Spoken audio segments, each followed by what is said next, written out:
Boa noite, pessoal. Bem-vindos a essa live de quarta-feira. Espero que estejam me ouvindo bem, me vendo bem. Se porventura tiver algum problema, me avisem aí, por favor. Boa noite. Boa noite. Muito bem, pessoal. Só me deem aí uma notícia se está tudo bem para eu dar prosseguimento e eu sigo mandando bala. Lucas, ok, obrigado.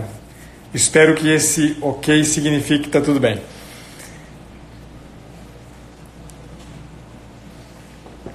Ok, obrigado, Andréia. Vamos lá, a minha proposta nessa forma de distribuição agora das lives, vou fazer 2 lives aqui, pelo menos fixas, vou ver se eu consigo manter isso com vocês, lives com conteúdos que eu vou oferecer para vocês, e aí durante a semana, nos restantes dias, terças, quintas e talvez sextas-feiras, e às vezes sábado também, a gente conversa sempre com algum outro colega, algum amigo, alguém aqui da rede. Tá bom? Então eu vou fazer sempre na segunda-feira as lives literárias, como já disse para vocês, já se tornou um pouco um padrão. E nas quartas-feiras eu vou escolher alguns temas. Eu vou começar com esse tema, o tema da maturidade, que eu gostaria que a gente tivesse aqui algumas ferramentas, não só para a gente entender como foi como né, que a gente identifica a maturidade em nós, o que muita gente perguntou lá, né, como faz para saber se eu sou ou não sou maduro, o que é maturidade e como avançar e crescer na maturidade. Então a ideia é um pouco oferecer alguns recursos simples que permitam algum trabalho pessoal de vocês. Estou vendo muita gente me perguntando sobre a live de ontem com o professor Tiago Amorim. Pessoal, a live foi feita no canal dele, então eu não sei se ele salvou, não sei mesmo. Eu imagino que sim, porque 2 pessoas hoje comentaram comigo que estavam vendo e revendo a live, que de fato foi muito, muito bacana. Fica aí uma dica, até às 22 horas tem essa possibilidade de assistir. Não sei depois o que ele vai fazer. E dessa live de ontem surgiram aí alguns projetos que certamente vão para frente, que eu espero que deem frutos bastante bacanas. Mas vamos lá, nós vamos falar hoje sobre maturidade. Como eu disse para vocês, eu quero toda quarta-feira, ao longo de um período, não sei como é que eu vou distribuir isso aqui em termos de tempo, tenho planejado mais ou menos aqui um conjunto de lives sobre o tema da maturidade, então eu vou fazendo com vocês aos poucos, tá? Até mesmo para ir criando, né, uma espécie de fidelidade no tema, né, para a gente ir acompanhando, entendendo, se aprofundando cada vez mais acerca do assunto. Nessa primeiríssima live falando sobre maturidade, eu queria, na verdade, propor para vocês o tema de uma perspectiva um pouco desafiante, isso aqui que eu vou falar para vocês, mas de uma perspectiva negativa, ou seja, mais do que falar sobre maturidade, hoje eu queria explorar com vocês a imaturidade, tá? Quer dizer, ajudar vocês a reconhecer alguns traços, ou mais do que traços, fontes, causas de um posicionamento que a gente pode assumir na vida, que seja um posicionamento imaturo. Evidentemente que eu não vou parar a coisa aqui, né, numa perspectiva negativa, eu quero já lançar, né, em perspectiva pelo menos, né, o que está em cena e que a gente pode aproveitar em termos de trabalhos na sequência da identificação em nós da imaturidade, o que a gente pode fazer em termos de trabalho para resolver essa situação, tá? O tema, Lízia, o tema na verdade não é você quem fixa. Se você escreve aí, eu posso até fixar aqui. Se alguém escrever o tema, eu posso fixar na tela, porque quem fixa aqui sou eu. Mas se vocês tiverem paciência... Nossa senhora, peraí. Quase que eu desligo aqui. Pronto, deixa eu colocar aqui. Eu vou colocar assim, maturidade 1. Tá bom? Aí fica esse o tema. Espera aí. Pronto. Volta aqui.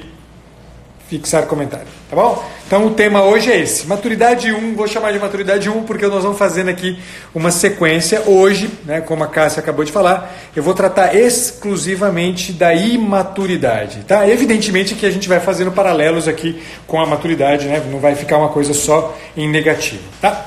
Então eu queria começar com algo que eu entendo que é uma premissa, E falo disso porque eu vi recorrentes perguntas, né, que eu recebi lá, estou com uma quantidade enorme de perguntas na caixinha que eu deixei de ontem para hoje, vou respondendo aos poucos algumas delas. Hoje, né, inclusive nessa live, eu queria já responder, né, ao vivo alguma daquelas perguntas que apareceram lá, e eu queria começar com essa premissa, e que já dá conta de uma quantidade gigante de perguntas que apareceram lá nas caixinhas, que é o seguinte: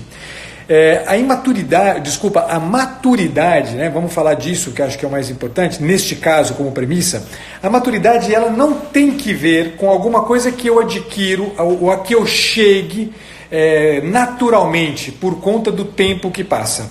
Quer dizer, não existe a ideia, né? A maturidade não é fruto de um processo natural. A maturidade não é fruto de um processo de hominização, né? A gente poderia usar essa palavra, esse conceito que eu empresto do Gabriel Marcel, e que eu acho que é bastante significativa para aquilo que nos interessa aqui. Quer dizer, o processo de hominização é esse processo de tornar-se um representante do gênero humano, né? Quer dizer, não é da natureza, né, do nosso processo de hominização tornarmos-nos naturalmente maduros, né, com o passar do tempo. Quer dizer, o processo de maturidade ele tem que ver, sobretudo, com um trabalho sobre o caráter. Quer dizer, é preciso, portanto, veja, olha o que eu vou dizer, e essa talvez seja a premissa para que a gente possa, a partir daqui, né, começar a enfrentar aquelas possíveis causas da imaturidade.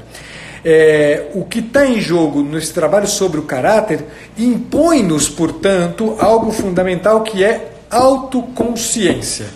Não havendo autoconsciência, não havendo, portanto, uma compreensão clara, quer dizer, do tipo de dever que eu devo cumprir em cada etapa da minha existência, certamente, em alguma medida, vai haver, né, um impedimento no desenvolvimento da minha maturidade. Tá? Essa live vai ficar gravada assim de hoje para amanhã, às 24 horas, que eu costumo deixar aí para vocês. Tá? Então, premissa, portanto, é essa. Guardem isso. Não é porque eu tenho 40 anos de idade que, portanto, eu sou maduro. Não é porque eu tenho 80 anos de idade, como alguém me perguntava ontem mesmo, que eu portanto, serei maduro. Quer dizer, já em outras ocasiões eu havia dito justamente isso, né? Uma pessoa tinha dito: nossa, eu vejo entre os mais velhos uma certa humildade. Eu digo: não, eu vejo justamente o contrário. Porque a humildade, veja, já estou fazendo um paralelo importante, a humildade tem uma íntima relação com este conceito de maturidade que eu pretendo ir desenvolvendo com vocês. Quer dizer, a humildade, ela pressupõe nada mais, nada menos do que ser aquilo que se é, né? Ou seja, estar profundamente enraizado na verdade, ser profundamente autêntico. O que a gente costuma ver em geral entre as pessoas mais velhas, né? O que a gente esperaria de uma pessoa mais velha, de um idoso, né? De uma pessoa da terceira idade? A gente esperaria maturidade, uma maturidade sobretudo que se qualifica, né, por um certo jeito de estar na vida marcado pela sabedoria. Ou seja, a gente espera que seja uma pessoa que experimentou na vida, né, muitos sofrimentos, experimentou de fato, não vivenciou essa dupla de significado de palavras, eu vou logo definir para vocês. Experimentou na vida muitos sofrimentos, aprendeu desses sofrimentos e se coloca na vida como quem tem alguma coisa a dizer acerca disso.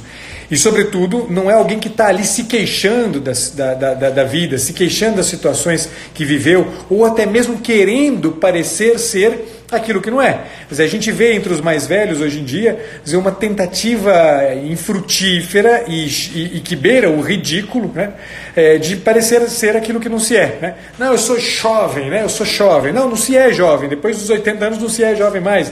Depois dos 60 anos não se é jovem mais. Ai, mas eu tenho um espírito jovem. Vá pra puta que pariu, porque não é verdade que a coisa funciona pura e simplesmente assim. Quer dizer, a gente precisa estar profunda e verdadeiramente e autenticamente enraizado na circunstância que te foi dado viver.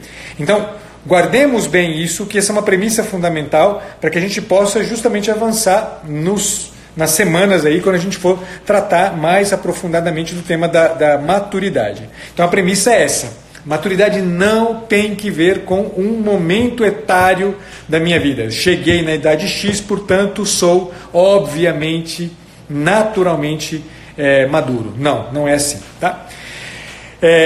Dito isso, né, ainda dentro dessa premissa, um último detalhe que eu já mencionei para vocês, mas só para esclarecer e destacar no meio do que eu disse aqui. Dito isso, é preciso que a gente entenda que o processo de amadurecimento pressupõe autoconsciência, porque tem menos que ver com a faixa etária e tem mais que ver com o caráter que eu imprimo, né, na vida, as minhas, né, as respostas que eu dou aos meus deveres, né, às minhas obrigações, tá?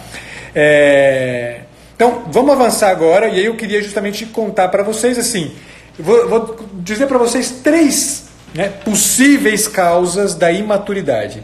E aí eu vou tentando desenvolver isso aqui, inclusive tentando dar alguns exemplos de situações que eu já encontrei na clínica e situações que a gente já ouve falar aí muito recorrentemente entre nós, tá?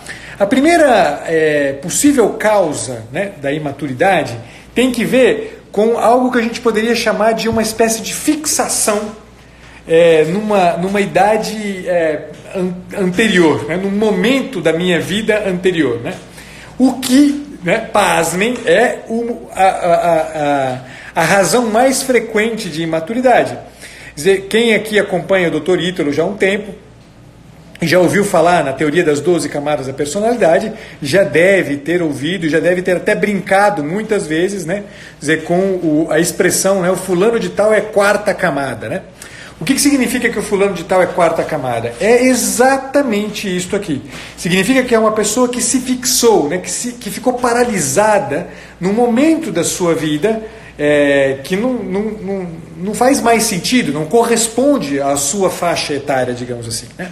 O que é ser 4ª camada? Ser 4ª camada é exatamente você estar preso, existencialmente falando, naquela circunstância da vida na qual você está o tempo inteiro na expectativa de receber afeto.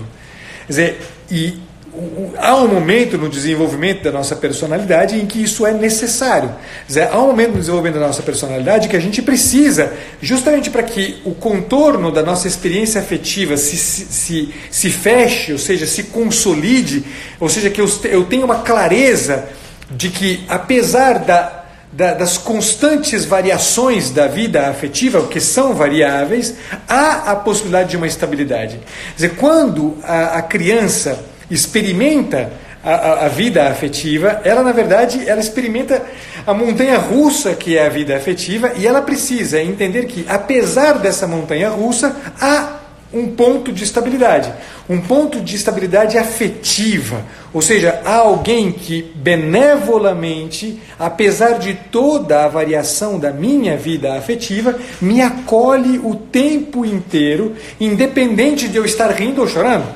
Quer dizer, isso aqui é o que uma criança, num determinado momento do seu desenvolvimento da personalidade, precisa. Que uma criança precise disso, pessoal, é nada estranho. Agora, que um homem de 40 anos de idade precise disso, isso é muito, muito imaturo. Quer dizer, que um rapaz de 16 anos de idade espere isso é muito imaturo.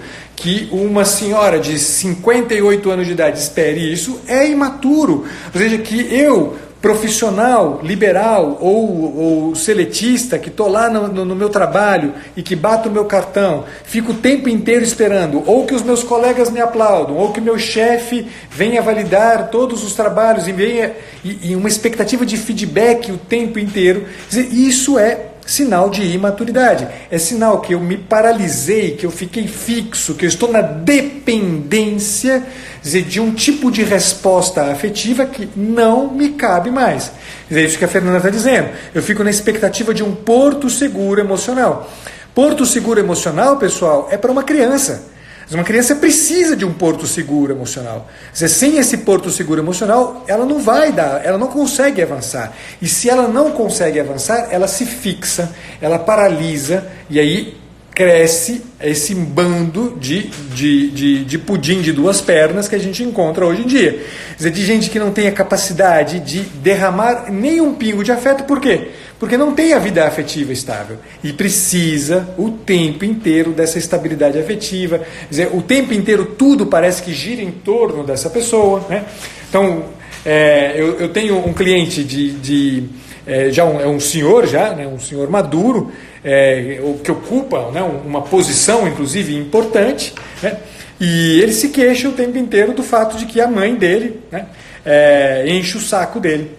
Mas, desculpa, é uma pessoa de quase 60 anos de idade. Quer dizer, o que uma pessoa de quase 60 anos de idade tem que trazer como queixa, né, o fato de que a mãe, de 80 e tantos anos de idade, quase 90 anos de idade, enche o saco dele. Ah, é porque ela não me dá atenção. Ah, é porque quando ela me dá atenção, ela faz assim. E esse tipo de discurso, né, vitimista, mimizento, frágilzinho, dizer, não pode, né, não pode estar na boca, né, não só na boca, como na expectativa de uma pessoa madura. Tá? Então essa primeira causa, é importante a gente ter isso muito claro, porque alguém pode dizer, não, tudo bem, eu tenho já 50 anos de idade, tenho 40 anos de idade, já cheguei num certo ponto da minha vida, mas o que eu quero chamar a atenção é que eu posso estar lá ocupado do meu trabalho, ganhando dinheiro, respondendo bem às expectativas do meu cliente, trabalhando direito para que os meus colegas não fiquem mal. Eu posso estar fazendo super bem tudo aquilo que me cabe como um profissional, né, ocupando aquela posição, né, que eu estou ocupando. Mas, se o que me motiva a fazer tudo isso é a expectativa do aplauso, ou a expectativa de que, em alguma medida, uma pessoa venha me dar um feedback positivo acerca do que eu fiz, né, eis-me escorregando para dentro de um tipo de fixação, de um tipo de paralisia afetiva, que é o tempo inteiro uma paralisia imatura. É um sinal de imaturidade. Então, nego, se você percebe que isso acontece com você já é um primeiro, né, um primeiríssimo passo muito importante. Acorda para o fato que tantas vezes na sua vida, né, você age, né, com esse tipo de fixação, com esse tipo de paralisia afetiva, esperando portos seguros, né, afetivos que, no fundo, você não vai encontrar e não deve encontrar. Por quê? Porque você deve ser isto para as pessoas. Você deve ser isso para aquelas pessoas que precisam disso. Mas uma pessoa que, portanto, está paralisada, está fixada aí, que, portanto, é imatura, precisa disso? Bem, né, convenhamos que, eu diria profissionalmente, ou seja, um profissional da psicologia, por exemplo, né, se ele quer ajudar esta pessoa, talvez, né, ela precise sim, em algum momento não, numa circunstância fundamental do processo terapêutico, talvez ela precise mesmo estar ali derramando-se em benevolência, né, para essa pessoa, até porque ela precisa desse porto seguro afetivo em vista de um pontapé que o terapeuta depois vai dar. Mas em geral na vida, no mundo do trabalho, nas relações entre amigos, não dá, é insuportável você estar o tempo inteiro, né, experimentando, né, essa urgência de respostas afetivas, né, que a gente quer. Tá? Então, primeira causa, né, fonte de imaturidade para a qual eu chamaria a atenção de todos vocês, né, para que vocês acordem para isso. Se manifesta, portanto, né, tenta guardar um pouco esses exemplos que eu dei, mas lembra também, né, de como a gente fica magoadinho, né, de como a gente fica ressentidinho porque a pessoa falou assim, o assado, porque o meu professor me olhou enviesado, porque meu chefe me chamou atenção, porque meu amigo acordou emburrado e parece que deve ser comigo, porque naquela reunião as pessoas não queriam me escutar.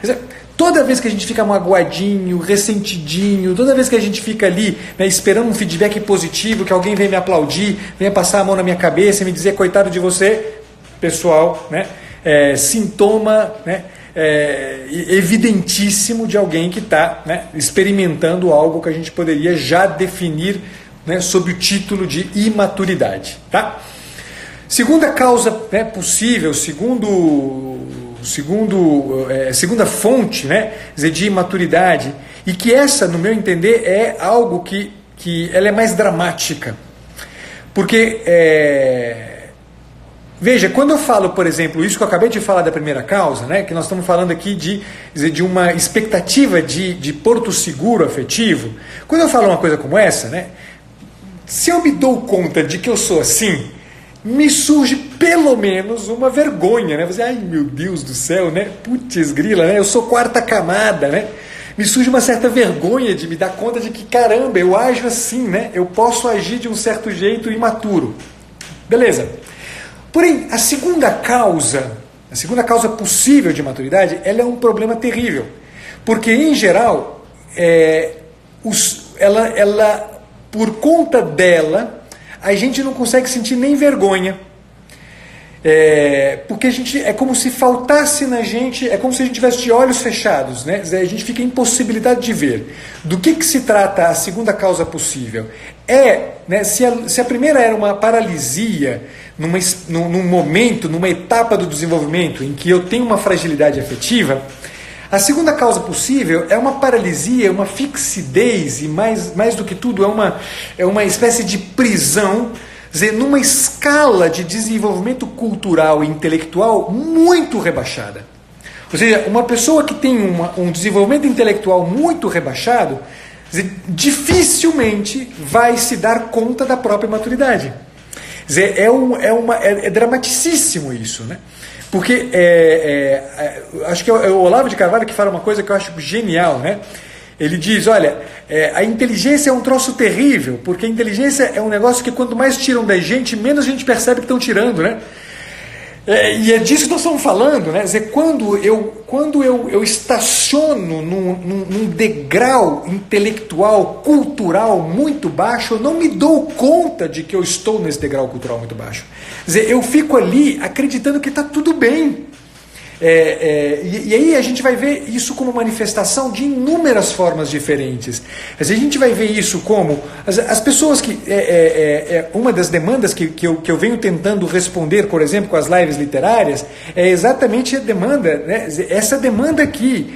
É preciso que as pessoas aprendam em alguma medida a desenvolver em si mesmos um imaginário mais sólido, mais consistente, com mais conteúdo, para que ela seja capaz de pensar adequadamente. Eu não estou falando aqui, pessoal, quando eu falo de um desenvolvimento intelectual e cultural, eu não estou falando aqui de ter estudado até o doutorado. Não estou falando disso. Eu estou falando de uma coisa muito mais fundamental, que é a capacidade de pensar, que é a capacidade de... Estou falando de inteligência, no fim das contas. Inteligência é a capacidade de ler as entrelinhas do real, que é alguma coisa que não depende de eu ter um desenvolvimento escolar X, Y ou Z.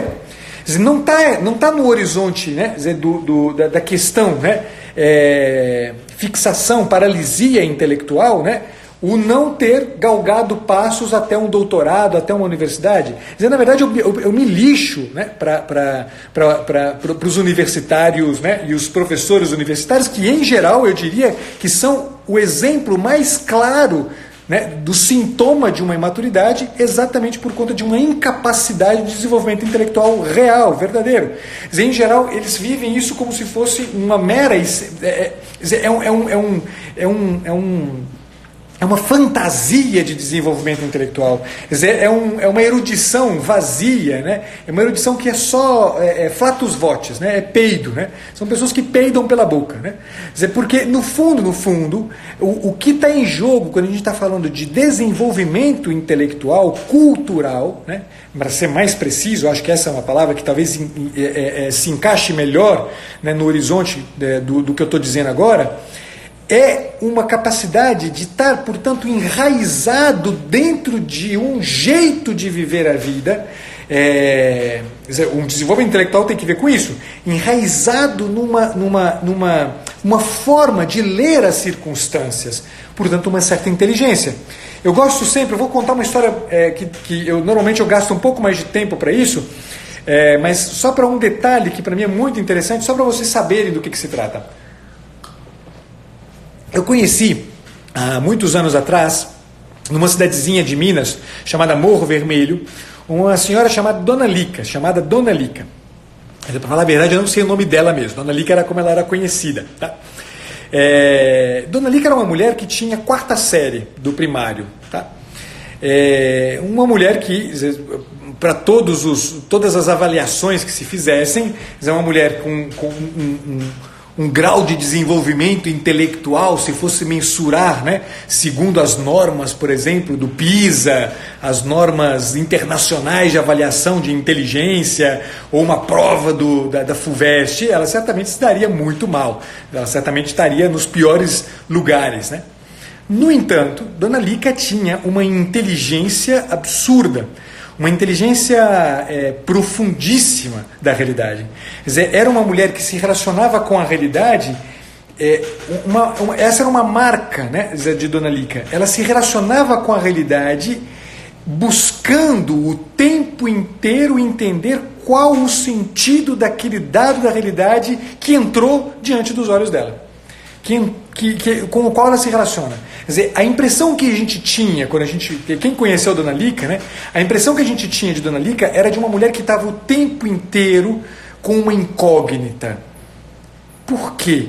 Por que essa pessoa entrou na minha vida? Ou seja, era uma mulher que estava o tempo inteiro tentando fazer aquilo que a gente chama de conexão de sentido. Isto é inteligência. Agora, com a capacidade intelectual, cultural, que a gente tem hoje em dia, que é rasa como um pires, que é uma capacidade cultural que é toda ela fundada nessas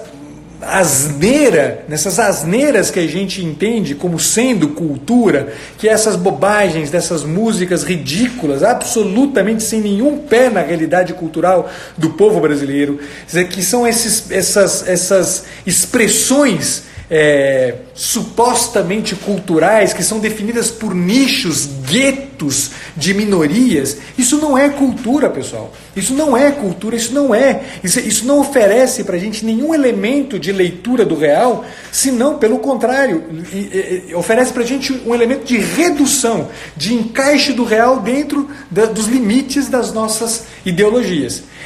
Ou seja, a gente poderia eu acabei de mencionar uma palavra que me ajuda a dar, né, o alinhavo final dessa segunda possível razão de maturidade.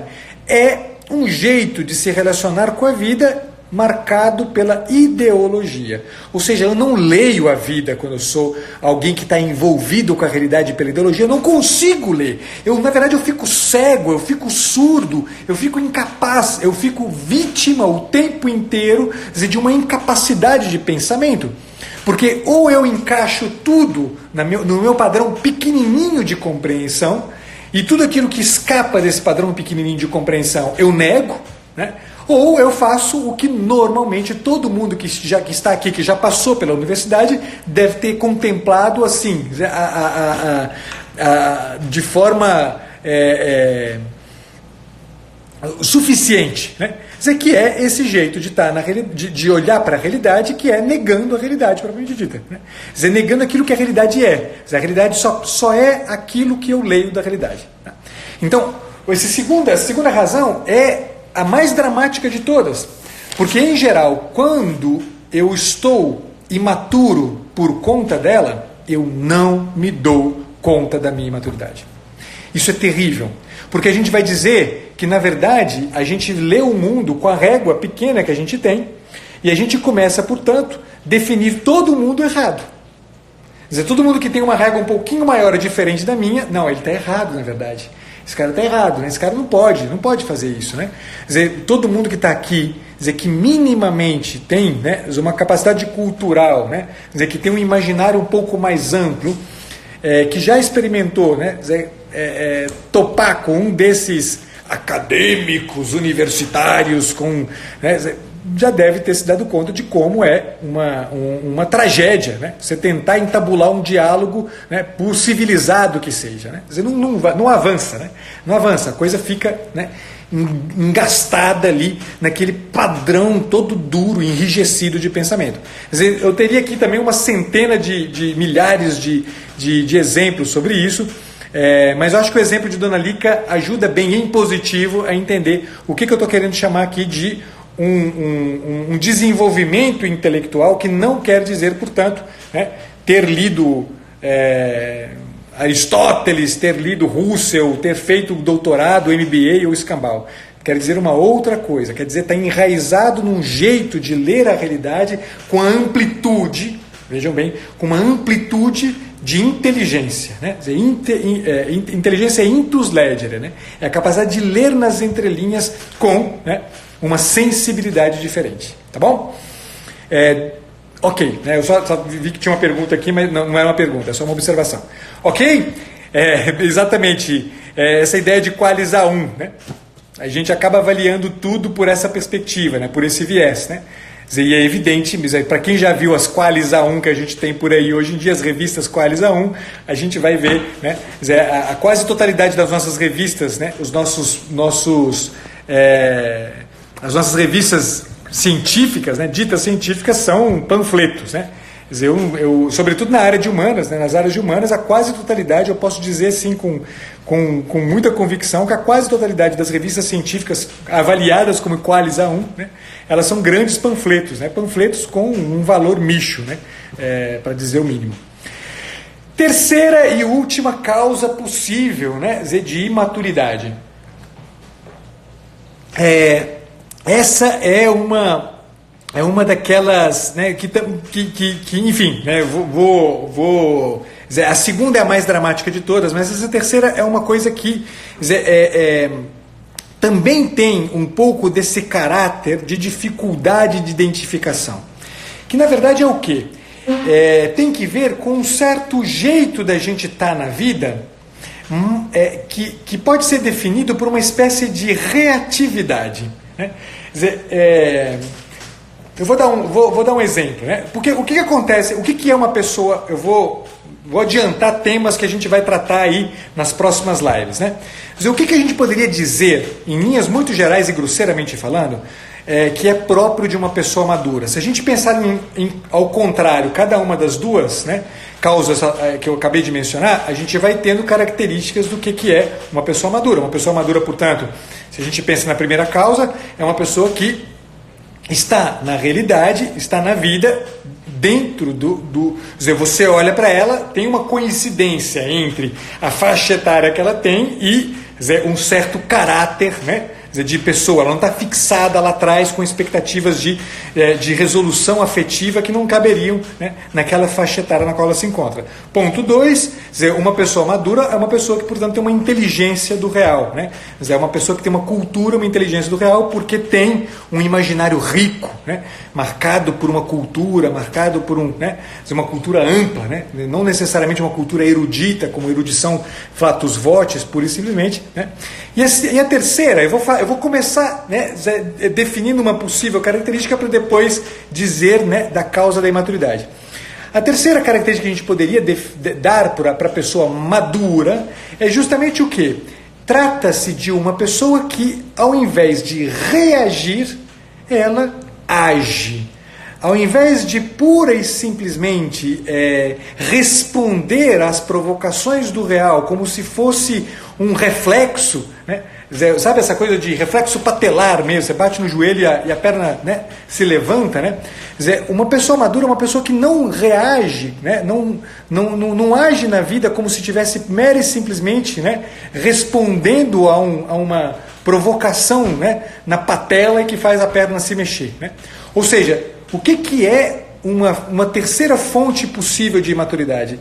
Justamente a incapacidade de estar na vida marcado por algo a que a gente poderia chamar de consciência. É uma pessoa que mera e simplesmente reage. Portanto, é uma pessoa que está o tempo inteiro, né, definida por aquilo que acontece aqui na capa, né? Quer dizer, me fez bem, senti um carinho, né? Ah, beleza, né? Então tá tudo bem, né? Não, me deu um beliscão, então eu dou uma patada, né? O homem maduro, né, é o homem que não age assim, né? Ele não reage. Ele tem o tempo inteiro uma consciência na jogada que obriga a essa pessoa, retomo lá o que eu dizia lá no iniciozinho da nossa premissa, obriga a pessoa a um certo posicionamento na vida que quem olha fala, porra, esse aqui é um homem de caráter, essa aqui é uma mulher de caráter, essa aqui é uma pessoa de caráter. Quer dizer, não é uma pessoa que reage, não é um bicho que pura e simplesmente reage. Então, mas agora a questão é, eu estou dizendo aqui, eu estou caracterizando um dado da imaturidade. O que gera essa relação com a vida reativa? Mera e simplesmente o fato de que a gente, vive regendo mesmo, acho que essa palavra justa, regendo as nossas ações pelas expectativas que a gente tem das avaliações do outro, vinculado, portanto, ao primeiro motivo que eu disse para vocês. Mas não só isso, porque a motivação profunda é, eu ajo assim, esperando que os outros me avaliem, por quê? Porque está na moda, porque a propaganda me disse que isso aqui é o melhor, porque eu prefiro agir assim, porque eu faço uma figura mais bonita, né? Eu visto essa roupa. O que tá em jogo aqui é que, no fundo, eu não sou movido por nada interno, eu sou movido por tudo que nasce de externo. Tá? Interno aqui, entendam, por favor, como consciência, aquilo que eu anunciei para vocês lá na premissa da nossa conversa. Né? A Cíntia está falando, quando eu estou na TPM eu fico reativa. Pois é, Cíntia, essa aqui, né, é uma virada que precisa acontecer com a gente. Ok, todas as mulheres do mundo, umas mais, outras menos, por conta justamente das mudanças hormonais, têm reações, né, no corpo que levam-nas justamente a estabelecer um limiar, né, mais tênue, né, de suportabilidade das coisas, né? De suportar as provocações que a vida faz. A questão é, eu sou a minha natureza que, quando mudam os meus hormônios, eu, portanto, reajo como se eu fosse um cachorro, uma cadela, né? Ou eu sou uma pessoa que tem uma natureza e que não preciso me ver regido, né, por esta natureza. Quer dizer, essa é a questão que está em jogo. Então, o homem, a pessoa, a mulher imaturos, são pessoas que não agem conforme a consciência, mas agem conforme um aspecto externo, e esta é a causa, determinado também por fora. O Viktor Frankl chamaria isso aqui de conformismo. É um conformar-se a uma expectativa alheia, é um conformar-se a uma expectativa imposta. Portanto, né, uma segunda palavra que o Viktor Frankl usa é um estar na relação com a vida determinado por um certo autoritarismo. Né? Então eu me conformo porque tem um autoritarismo que se impõe, né? A propaganda, a mídia, a moda, as expectativas dos outros, o que o mundo diz, etc, etc, etc. Então essas três razões, repito cada uma delas. A primeira é uma expectativa, uma fixação, né, numa fase anterior, né, muito primitiva do nosso desenvolvimento, no qual a gente está esperando, né, a resposta às nossas exigências afetivas, né, ou seja, a expectativa de um porto seguro afetivo, como alguém usou aí nos comentários. Segunda, uma fixação numa fase, né, numa etapa, num momento do desenvolvimento intelectual muito baixo também. Entenda esse desenvolvimento intelectual aqui não como uma escolarização, mas como uma capacidade de ler, né, a realidade por dentro, ou seja, trata-se de uma formação do imaginário, trata-se, portanto, de um enraizamento cultural profundo. E a terceira é exatamente o fato de que a gente não rege as nossas ações pela consciência, mas rege as nossas ações por um conformismo a alguma coisa que vem imposta de fora. Quer dizer, quem aqui, né, estudante de psicologia ou é psicólogo, né, já deve ter ouvido falar no Pavlov, né? E é um pouco o que acontece nessa terceira possível causa, né? O Pavlov é um psicólogo russo, né? Lá dos inícios da psicologia, que fez uma série de experimentos com um cachorro, né? Para verificar a salivação do cachorro em presença da apresentação, né, de comida, né? Então, o que o Pavlov começou a fazer? Né? Ele percebeu que, né, dando a comida para o cachorro, né, regularmente, no momento certo, né, a resposta fisiológica de salivação, né, acontecia também, né, no apresentar a carne, né? Ele começou, né, por um acaso, foi por um acaso qualquer assim, ele começou a perceber um fenômeno engraçado. Ele percebeu que o cachorro começava a salivar antes mesmo da apresentação da carne, quando ele fazia um determinado ruído lá, né, que o cachorro começou a vincular, né, como sendo, né, relacionado à próxima apresentação da carne, né? Quer dizer, a gente faz exatamente assim. A gente começa a agir como cachorro, né? A gente saliva, né, quando aparece na televisão uma joia X, né? A gente saliva quando aparece na televisão a casa Y. A gente saliva quando aparece na televisão o carro Z. A gente saliva quando a gente vê, né, a vida, né, que eu queria ter naquela revista de fofoca lá dos artistas, né? Quer dizer, é assim que a gente vai agindo. A gente não age mais segundo a consciência, mas segundo, né, coisas que nos são apresentadas de fora. Tudo bem, pessoal? Então, essas são as 3 possíveis causas da imaturidade. Pô, professor, você vai terminar, né? Você vai terminar a live deixando a gente assim no negativo? Então, vamos lá. Primeiro, a ideia é que a gente tenha a possibilidade de discutir ao longo de um tempo, né, sobre as questões envolvidas com a maturidade. Então hoje eu queria mesmo, né, dar para vocês um critério um pouco ruim, né, meio amargo, né, um remédio um pouco amargo para vocês. Por quê? Porque da identificação em vocês, das causas que vocês reconhecem em vocês, da imaturidade de vocês, a gente pode começar a fazer um trabalho. Então é preciso, né, fundamentalmente eu provocaria vocês a isto hoje. Olha para a própria vida e diz sinceramente, você vai saber dizer isso. Dizer, eu sou ou não sou imaturo? Ah, sou imaturo. Por quê? Ah, por causa disso. Eu fico o tempo inteiro esperando um porto seguro, afetivo das pessoas. Eu fico magoado, eu fico ressentido com a situação XYZ. Ah, putz, não, eu sou imaturo mesmo, porque eu só consigo ler a realidade, né, com essa régua pequenininha da ideologia que eu abracei, achando que eu sou, né, por isso, mais politizado, mais inteligente, mais vivo, mais capaz de dar uma resposta para o problema das minorias, né? Hoje, inclusive, vem me acalhar, né? A gente está aí festejando, né, estranhamente, né, a tal da consciência negra, ridículo, um evento ridículo, absolutamente ridículo, que não vem ao caso comentar aqui agora. Quer dizer, essa é, né, uma possível causa da minha imaturidade. Ou, né, é verdade, eu estou o tempo inteiro, né, reagindo mais do que agindo conscientemente. Tá bom? Mas eu não quero deixar vocês também com esse gosto amargo na boca. Eu quero já dar uma palhinha daquilo que a gente pode, em alguma medida, começar a enfrentar nas próximas lives e que eu vou aos poucos distribuindo isso para vocês. O que é que eu gostaria que vocês começassem a ter em mente?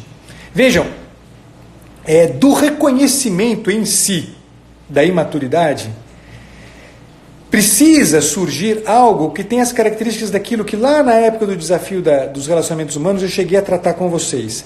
Precisa que vocês identifiquem, nascendo também, quase que junto com a identificação da própria maturidade, é preciso que vocês percebam um incômodo com esta situação. Quer dizer, não é possível que algum de nós, diante do reconhecimento da própria imaturidade, diga, tá tudo bem. Não é possível, não é possível. Alguém poderia dizer, mas é aquele segunda causa lá que tem um problema que a gente acaba não conseguindo perceber. Então negou, eu esclareci isso para você. Então a partir de agora você já tem um problema, porque você agora tem um critério para uma avaliação, né, do seu testemunho solitário sobre si mesmo. Então você vai ter que fazer, né, olhar e medir a tua própria maneira de estar na vida com essa régua nova que eu ofereci. Você tinha uma régua desse tamanhozinho, eu ofereci uma régua um pouco maior, né? E que te vai te obrigar aqui, né, a uma análise, se você quer dar um passo, evidentemente, a uma análise, né, dizer, com mais precisão, né, com mais critério. Tá?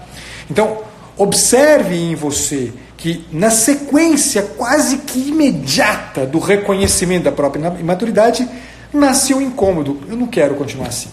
Não é possível que isso deva continuar assim.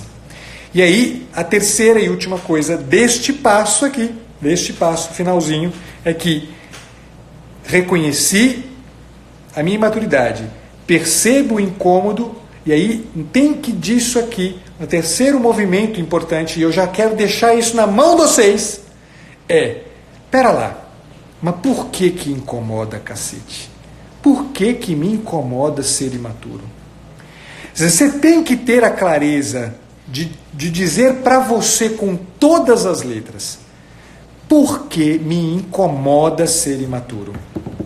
Por que não é melhor continuar sendo imaturo? Se você não tem uma resposta para isso, que seja suficientemente convincente para você, amigo, amiga, você vai ficar parado onde você está. Você vai ficar parado onde você está. E aí, não vai adiantar nada a gente falar 1000 vezes sobre maturidade, sobre as perspectivas as mais variadas, que você não vai sair do lugar.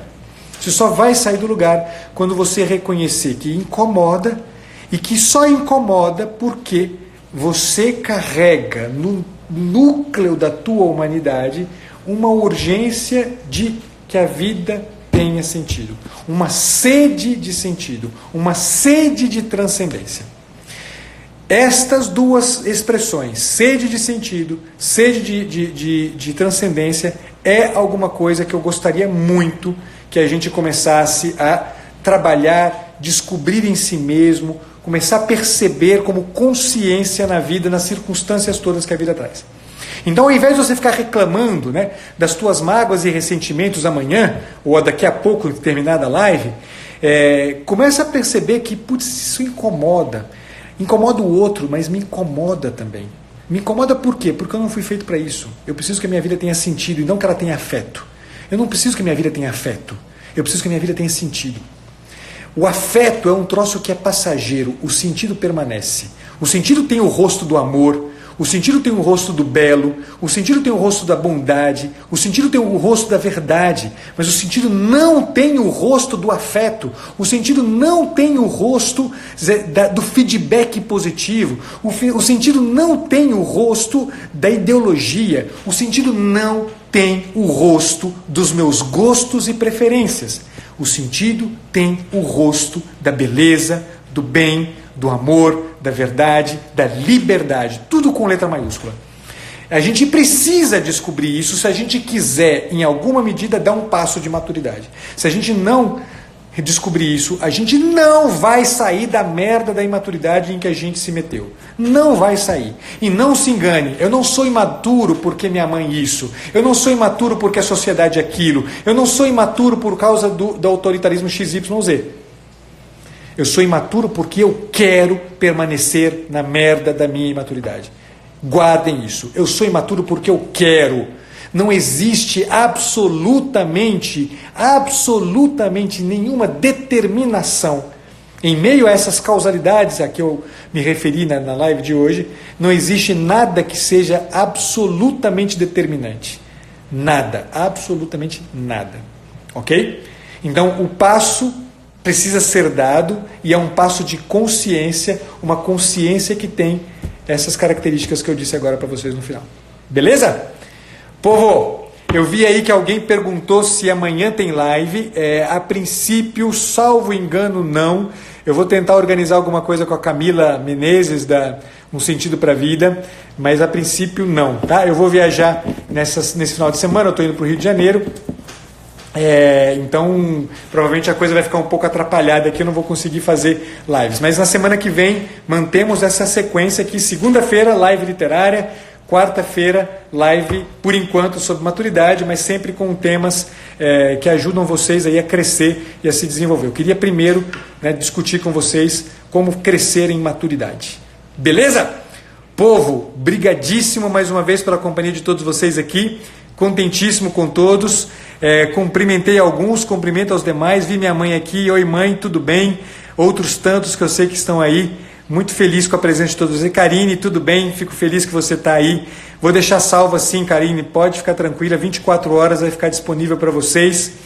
Todos os demais, boa noite, fiquem com Deus, a gente volta a se ver aí em muito breve tempo. Tchau, pessoal!